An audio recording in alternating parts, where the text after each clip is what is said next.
Caire. Et commençons l'édition d'aujourd'hui, du lundi 28 novembre 2022, avec le Sénat qui a réaffirmé son refus catégorique et sa condamnation de la résolution adoptée par le Parlement européen sur la situation des droits de l'homme en Égypte. Lors de son allocution, le président du Sénat, le conseiller Abdelwaheb Abdelrazek, a affirmé que cette résolution n'était pas étrange pour la politique du Parlement européen qui adopte des politiques et des positions fondues sur des principes erronés et sans fondement. Indignés par cette résolution, les sénateurs ont affirmé que les informations relayées étaient nulles et non avenues, les qualifiant d'allégations visant à dénigrer l'image de l'Égypte. Le Sénat a considéré cette résolution comme une ingérence flagrante dans les affaires internes d'un État souverain et une transgression de la Charte des Nations Unies, ce qui est totalement inadmissible. Le Sénat a également démenti les allégations avancées par le Parlement européen concernant l'application de la peine de mort sur des mineurs, affirmant que les lois en vigueur prohibaient la condamnation des enfants à des peines capitales et à la prison à la perpétuité ou à prison ferme.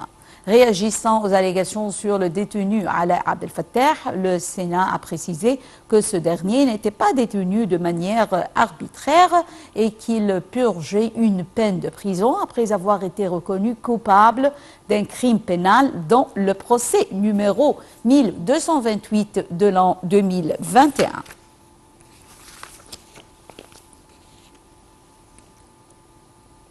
Le Premier ministre Dr Mostafa Madbouli a déclaré que le dossier du tourisme sanitaire figurait parmi les dossiers importants.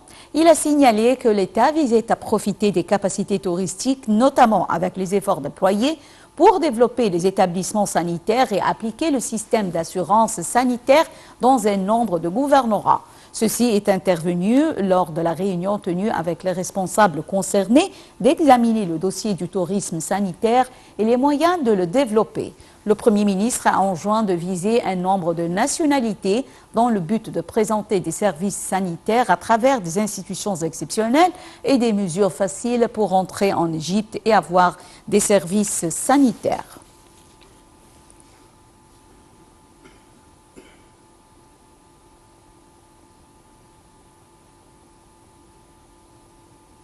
Le porte-parole militaire a déclaré qu'au cours des activités de l'entraînement des forces aériennes le dimanche 27 novembre hier, un avion de chasse s'est écrasé dans l'une des régions d'entraînement à cause d'une panne technique.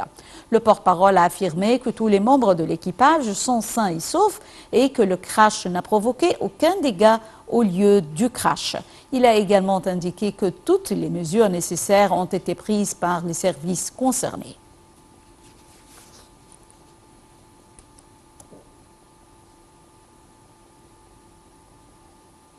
La patrouille acrobatique de la force aérienne de l'armée britannique Red Arrows est arrivée à une base aérienne égyptienne dans le sud du pays pour participer avec son homologue des forces aériennes égyptiennes à la mise en œuvre du défilé aérien Hurghada Air Show 2022 prévu le 30 novembre courant au-dessus de la ville de Sahl Hashish.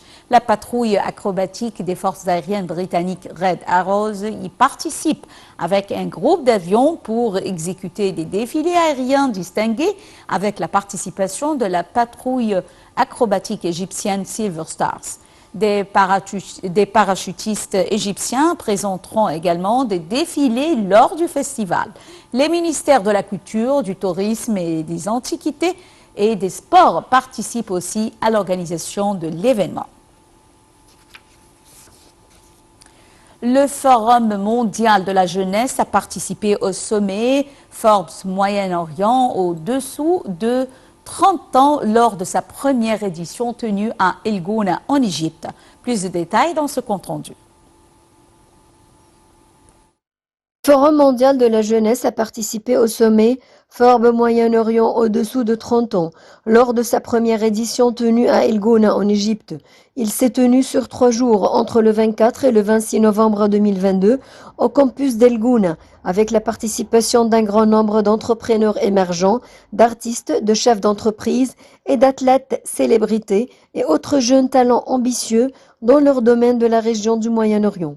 Le pavillon spécial du Forum mondial de la jeunesse, qui se tenu dans le cadre des activités du sommet Forbes, a connu une forte affluence de participants parmi les entrepreneurs et l'équipe du Forum mondial de la jeunesse et a répondu à toutes les demandes des participants concernant la prochaine édition du forum et comment s'inscrire pour une participation active. En marge du sommet Forbes au Moyen-Orient, le Forum mondial de la jeunesse a signé un protocole de coopération en présence du Dr Rasha Roghib, directrice exécutive de la National Training Academy, et Madame Khouloud Al-Omain, directrice exécutive de Forbes au Moyen-Orient, au nom de la fondation Forbes. Selon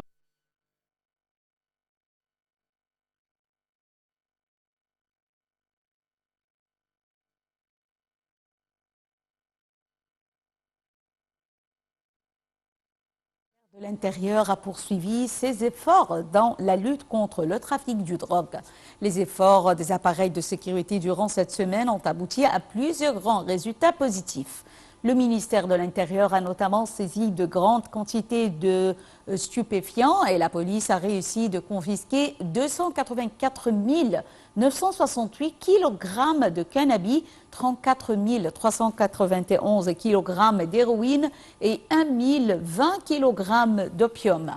Le ministère de l'Intérieur a par ailleurs poursuivi ses campagnes de sécurité à travers la République dans le cadre de ses efforts pour lutter contre toutes sortes de crimes, contrecarrer les activités illégales et traquer les hors-la-loi qui menacent l'économie nationale du pays. Et enchaînant avec le ministre de l'Irrigation, Hani Soueilam, qui a souligné le succès remarquable des activités organisées autour du thème de l'eau lors de la 27e conférence des parties à la Convention cadre des Nations Unies sur les changements climatiques COP27. Un commentaire. Le ministre de l'Irrigation, Hani Soueilam, a souligné le succès remarquable des activités organisées autour du thème de l'eau lors de la 27e conférence des parties à la Convention cadre des Nations Unies sur les changements climatiques COP27, lesquelles ont attiré l'attention de la communauté internationale sur les problèmes de l'eau et leurs liens avec le changement climatique. Ce succès constitue un pas positif dans la mise en œuvre des projets nécessaires à l'adaptation au changement climatique, en particulier dans les pays africains. Ces propos ont été tenus par le ministre lors d'une réunion via visioconférence avec le représentant permanent de l'Égypte auprès des Nations Unies à New York, Oussama Abdel Khaliq, et le représentant permanent de l'Égypte auprès de l'ONU et d'autres organisations internationales à Genève, Ahmad Gamal Eddine, pour discuter des mesures actuelles et futures adoptées par l'État en vue de mettre en œuvre l'initiative sur l'adaptation au changement climatique dans le secteur de l'eau, officiellement lancée lors de la journée de l'eau à la COP27.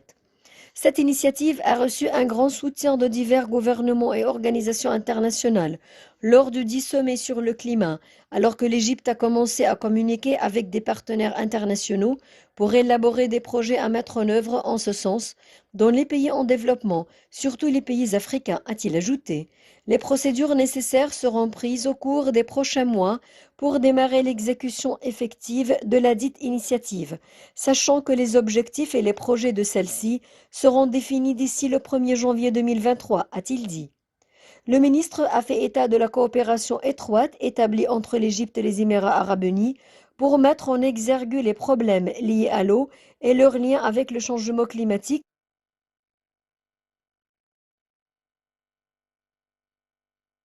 Le ministre des Finances, Mohamed Marani, a affirmé être fier que l'État égyptien ait réussi à organiser de manière professionnelle la COP27 à Sharm el-Sheikh, ajoutant que l'Égypte récolterait les fruits de ce sommet par l'attrait de davantage d'investissements verts. Selon un communiqué publié par son ministère, Marani a passé en revue la performance des douanes, exigeant que les efforts soient redoublés pour le dédouanement des importations et que les charges pesant sur les investissements et les fournisseurs en raison de la crise économique mondiale soient allégées.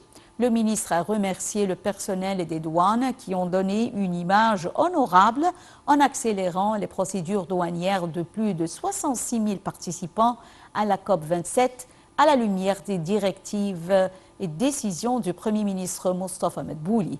Maït a également rappelé que l'espace douanier vert consacré à l'aéroport international de Sharm el-Sheikh aux champions du climat a écourté le temps des fouilles.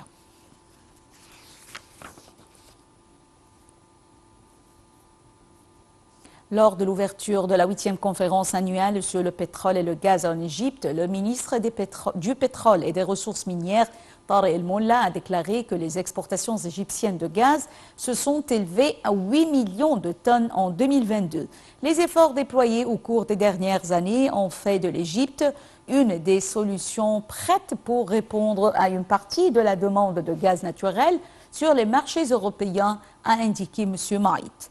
Et d'ajouter que l'Égypte a exporté environ 7 millions de tonnes de gaz naturel liquéfié l'année dernière, dont 80% pour les marchés de l'Union européenne, une quantité qui devrait augmenter cette année à environ 8 millions de tonnes, dont 90% pour les marchés de l'Union européenne. Les succès obtenus par le secteur pétrolier sont les fruits de la coopération et du travail d'équipe sur un programme intégré en partenariat entre les entités du secteur appartenant à l'État, le secteur privé et les entreprises mondiales, avec le plein soutien du président Abdel Fattah el-Sisi et du gouvernement, a-t-il noté.